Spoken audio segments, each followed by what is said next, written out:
Diagnosed with multiple sclerosis is devastating, especially for someone as young as reality star Jack Osbourne.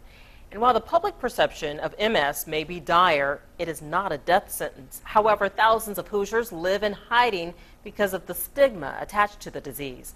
Our TV6 reporter Stacia Matthews has a closer look. Stacia?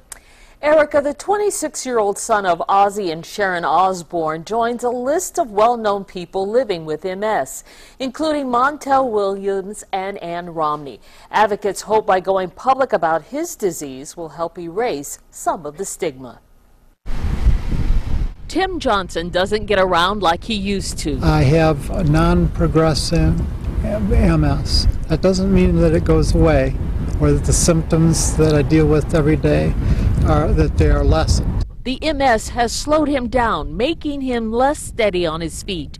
But he hands it to Jack Osbourne for going public about his diagnosis. By him accepting it himself and coming out and talking about it, he's going to help other people who have been recently diagnosed. About 200 people are diagnosed every week with MS. In Indiana, the National Multiple Sclerosis Society serves about 8,000 Hoosiers, but says thousands more keep it a secret. It's very scary because MS affects each person differently. And so while there certainly is no shame in the disease, it's sometimes hard to prepare people for what they might expect. Doctors don't know how a patient's MS will behave early on. Not every patient is like Tim, who relies on a wheelchair. Some symptoms aren't even visible.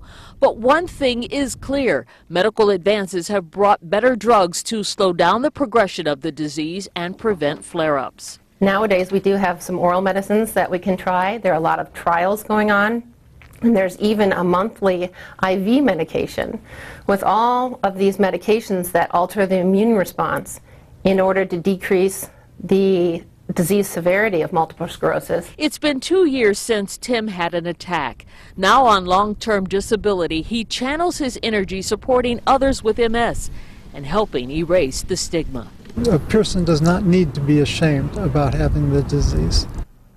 Now, Tim found out he had MS 23 years ago, but it took doctors 2.5 years to diagnose it. Early diagnosis is crucial to start treatment so that it gives you the best quality of life.